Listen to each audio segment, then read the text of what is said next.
Thank you. Let's go. Thanks, President. Thank you, guys.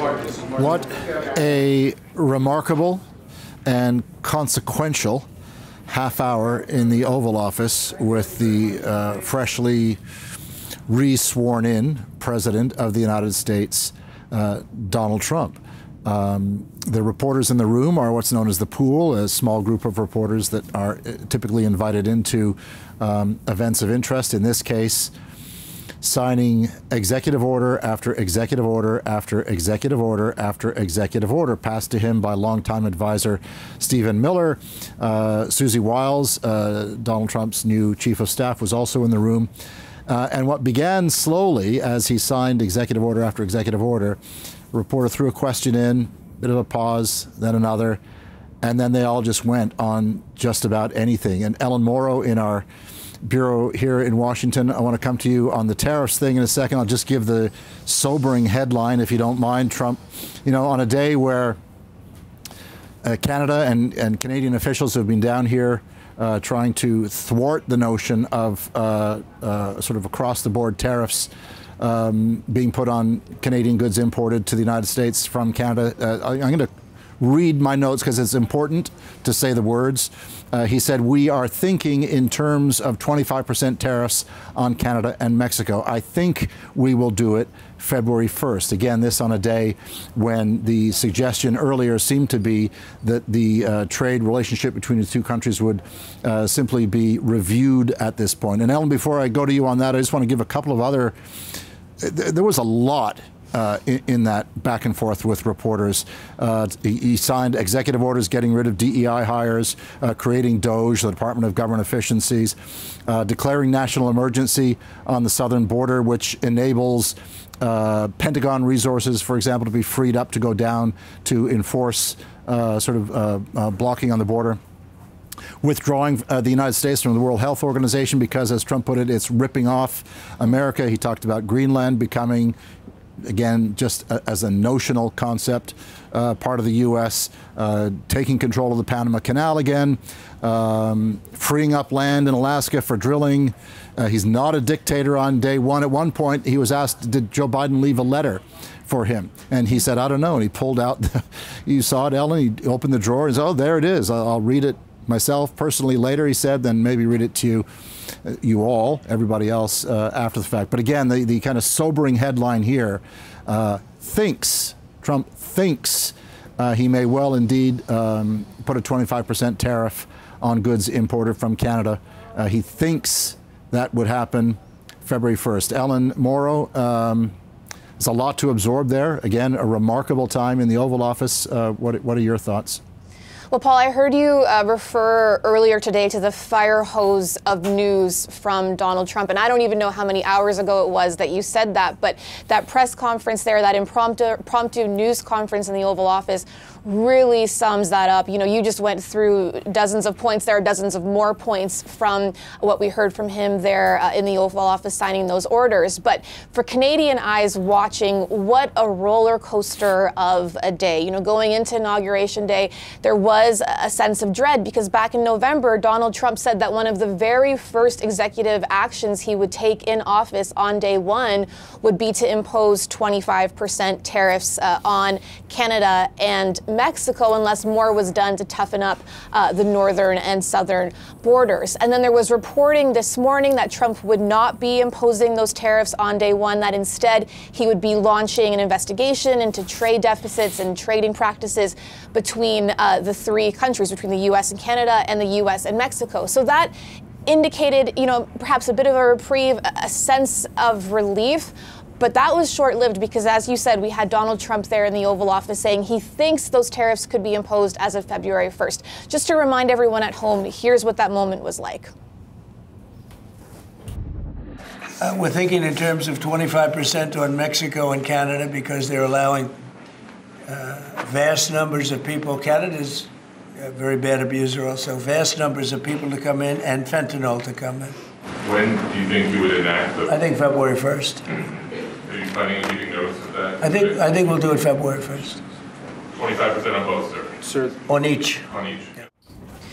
So February 1st, Paul, is of course just about a week and a half away. There are still questions about how these tariffs would actually be imposed and implemented. There are some legal mechanisms around them, although presidents do have broad power to impose these kinds of tariffs. So if there was a sense of relief in Canada today, that specter of these tariffs is right back there with those comments from the president in the Oval Office. I would say the other thing that he mentioned vis-a-vis Canada, he was asked at one point, have you met with foreign leaders? And he said, Trudeau, and then he goes, or Governor Trudeau, as I like to call him. He did not go any further into the 51st state business. But Ellen, dare I ask, what else stood out for you from that time in the Oval Office? Well, there really was so much. These were the headlines we were sort of waiting for all day, particularly those executive orders on cracking down on illegal immigration, the declaration of an emergency at the U.S. southern border. That's always been a key part of Donald Trump's political message, and now we have those orders signed. And they are having an immediate impact. There are people along the border, for example, today, who had appointments with U.S. Customs and Border Patrol officials, appointments that they had set up through a Biden-era app that allowed migrants to use this app to set up those appointments. That program, those appointments were immediately canceled. There's video of migrants along the southern border today crying because they don't know what happens next for them. There's also anxiety in many U.S. cities about the possibility of raids by immigration and customs enforcement officials. Donald Trump was asked about that. He was asked if those raids would begin tomorrow. He said he didn't want to give a timeline, but that they need to happen. So there is a lot of anxiety. Trump officials and Trump himself in his speech today said that the first targets would be people who are illegally in this country with criminal backgrounds. So that was a big moment in the Oval Office tonight. And also the declaration of another national emergency, declaring a national energy emergency as Donald Trump tries to really ramp up U.S. energy production. We also, as you said, he signed orders relating to diversity, equity, and inclusion programs and transgender protections. And these are all key points, Paul, that you know better than I do, that Donald Trump ran on in this campaign. And this is an empowered president signing a slew of executive orders. Ellen, I'm just going to break into you. We've got we've got Mélanie Joly now reacting to Donald Trump's comments. Let's listen in. We have a plan. The plan is threefold. The first one is we will continue to work on preventing tariffs, and that's also why we have a very strong border plan. Second, we will work on preparing for a response. That's why we're here, and we'll be going back with Cabinet, of course, working on retaliation. And thirdly, we have to work on our long-term response. And so this is an important moment for Canadians. We need to continue to fight for our interests, to defend jobs across the country.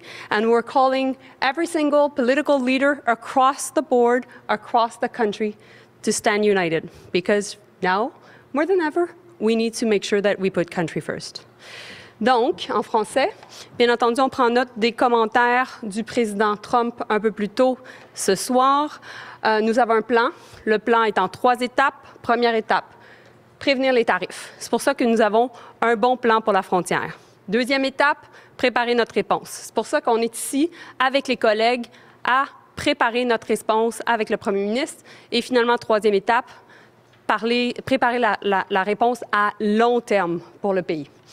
C'est un moment important pour le Canada. C'est un moment où on doit continuer de défendre les intérêts des Canadiens, défendre nos emplois. Et on en appelle à chacun des leaders politiques, à travers la classe politique, à travers le pays, de se tenir debout et d'être unis. Parce que plus que jamais, on doit mettre de l'avant et prioriser notre pays.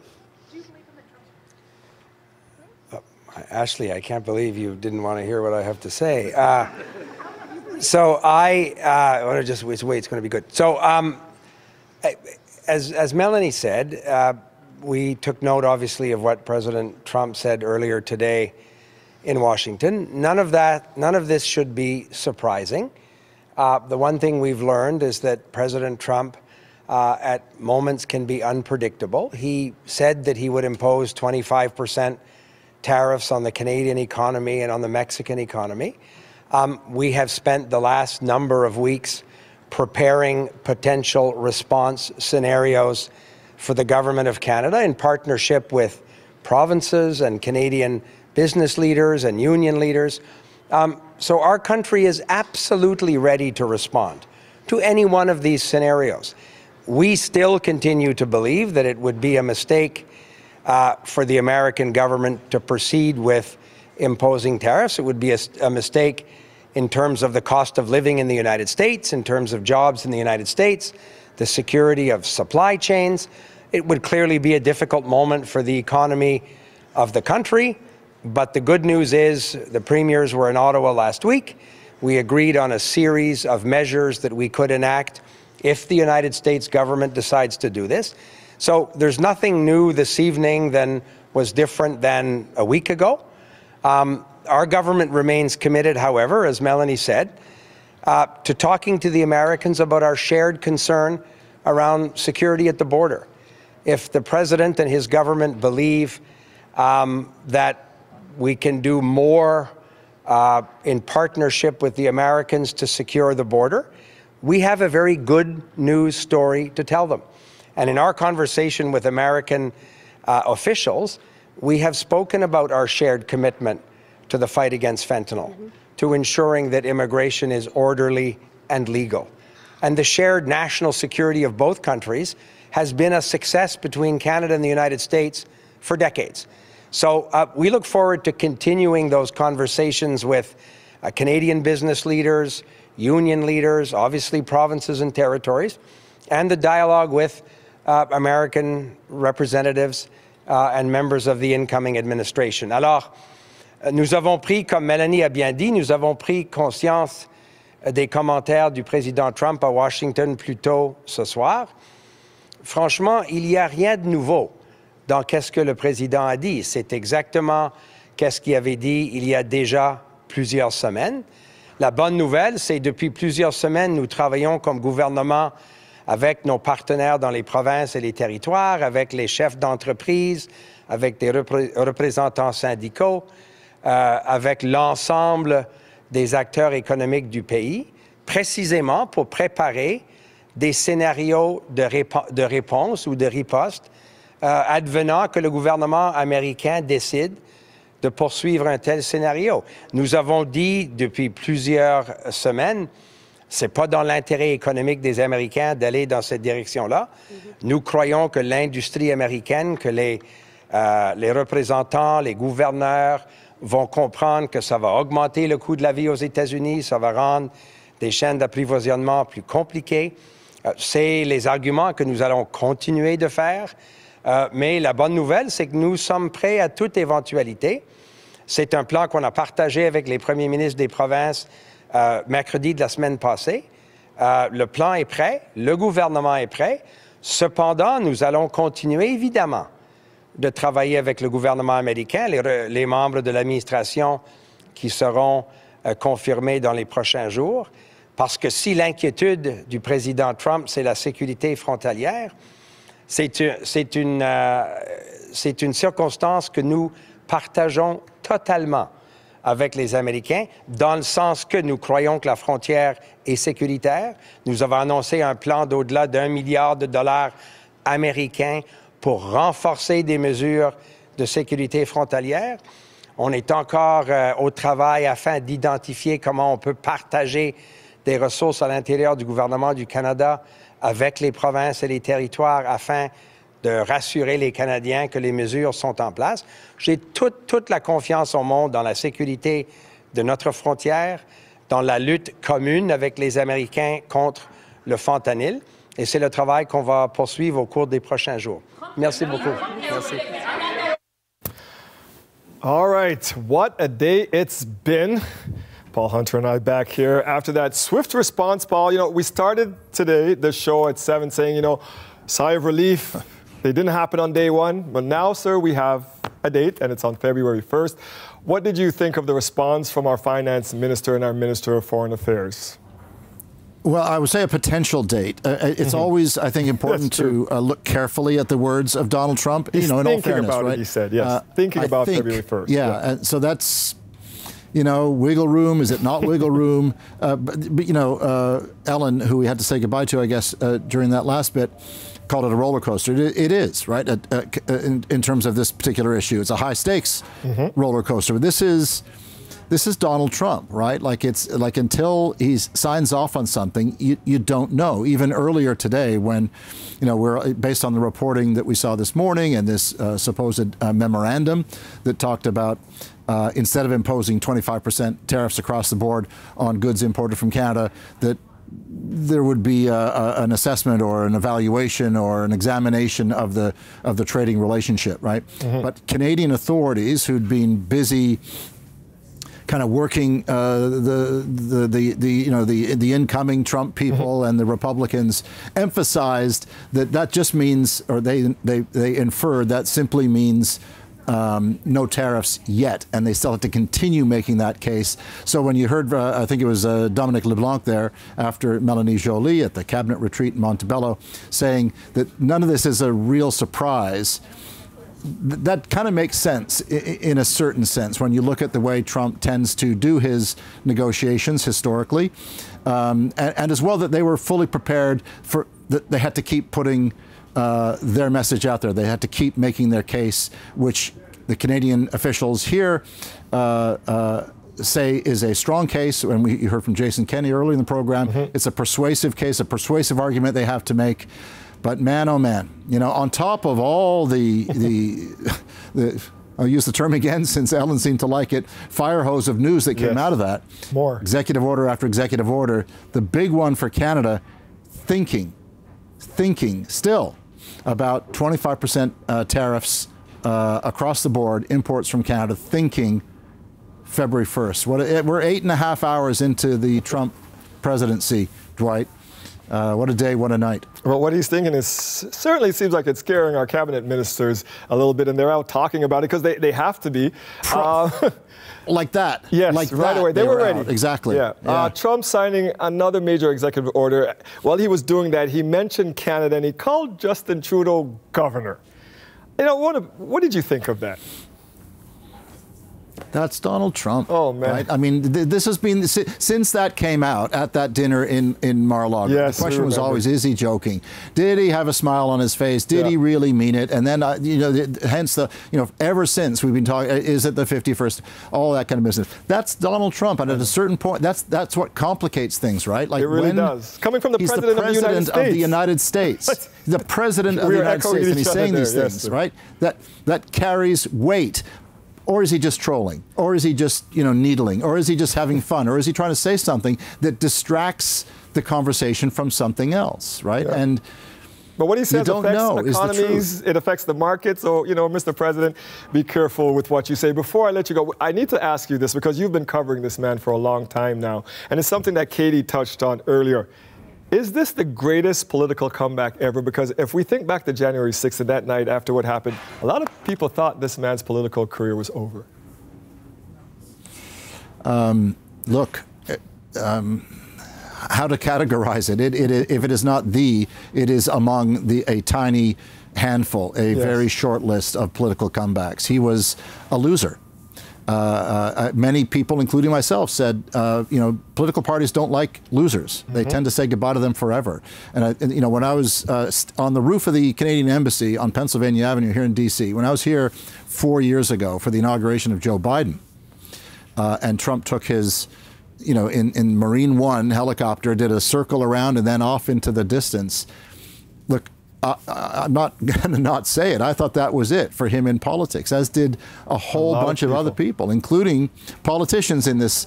And yet here he is. He did it. And you know why? Because he speaks to people. There's a lesson for politicians in the politics of Donald Trump, I think, right? He speaks to people in regular language, in terms that people understand, right? He doesn't behave like a politician. And there is such a hunger for that in people who lead governments in this country, in any number of countries. People he has zeroed in on, who are tired of the same old, same old. That's the message you've heard from him, and it worked for him. People voted for him in no small part because of that. So, you know, the intelligentsia, the liberal media elite, call it what you will, all thought that was the end of Donald Trump. You know who didn't think it was the end of Donald Trump? Donald Trump. Exactly. And here he is. I knew you were going to say that. Thank you for spending this monumental day with us, Mr. Hunter. We can catch you next on The National. It's been a long day for you, and it continues. We'll see you in a little bit, my friend. Thank you.